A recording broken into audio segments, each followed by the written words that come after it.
I got it wrong. It was microseconds. I looked again. Of course, that's fine. Yeah, I figured that it's 2.2 microseconds for the decay time of a muon. So here we go. Unstable particle. Muons are unstable subatomic particles, meaning they don't exist indefinitely and eventually decay into other particles. So there are certain particles that are in these particle families like leptons, quarks, and bosons. So this muon example is a lepton example. They belong to the same family of particles as electrons. So muons, electrons, taus, and then the neutrino flavors. There are three neutrino flavors. They all belong to the same particle family called the lepton family. And then there's the particle family called quarks, and then there's the particle family called bosons that we've talked about. So these three families, right? But some of the particles within these families, such as muons in the case of the leptons family, is sort of an unstable particle. So because its decay time, like Stephen has pointed out, has Googled here, is 2.2 microseconds. So pretty much it's unstable. You're not going to indefinitely see it be stable and chilling in nature forever, just like electrons do, you know, protons do, neutrons do.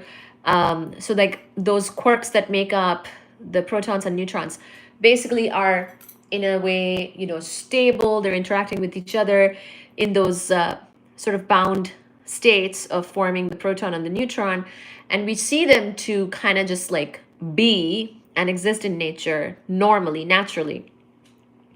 But a muon, if you made one, even if it was naturally made or artificially made, it's gonna decay after on average time of 2.2 microseconds. So it's not quite really considered, it's not really a very stable particle.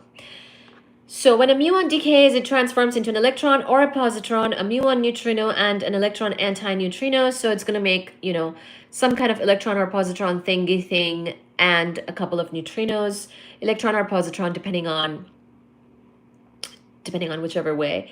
The mean lifetime of a muon is the average time it takes for a muon to decay, which is about 2.197 microseconds, so around 2.2 microseconds. Due to the effects of special relativity, the decay time of muons can appear longer when measured by an observer in a different frame of reference, particularly when the muon is moving at speeds close to the speed of light. So very interesting fact, because time is relative. So depending on your frame of reference, if the muon is moving very fast, then its decay time could appear to be longer. The decay of muons provides evidence for the principles of special relativity, specifically time dilation. So super interesting. Muons are produced in the upper atmosphere when cosmic rays collide with atmospheric molecules. So by the way, we've actually covered an example, a very famous example of a cosmogenic interaction which makes muons. Now, of course, muons will decay further into electron or positron and neutrinos, but you know, we do make them naturally. It's just they're not a very stable particle. The decay of muons follows an exponential distribution, meaning that the probability of a muon decaying at any given time is proportional to the number of muons that have not yet decayed. And there you go. That's a little bit of a quantum probability E type of thing for you, because muons are tiny, and so they follow tiny physics laws, which is probabilistic in nature. Okay, using all right, so here's what they found as far as the quarks. We've got charm, strange, bottom, and top. Some weird names, but there you go. And another even heavier cousin of the electron called a tau, as well as two other particles with properties similar to the neutrino called muon neutrino and tau neutrino. So we've got, among the leptons, we've got electron, muon, tau. Then we've got electron neutrino, muon neutrino, and tau neutrino. So three flavors of neutrinos, which we named electron, muon, and tau neutrinos. The quarks, I named them up, down, charm, strange, bottom, and top. And then we also have bosons. We'll see what he talks when he mentions those, but those are the other type of family of particles.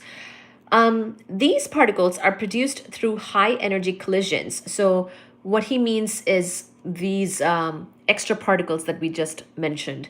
These particles are produced through high energy collisions and exist only ephemerally. They're not constituents of anything we typically encounter, but even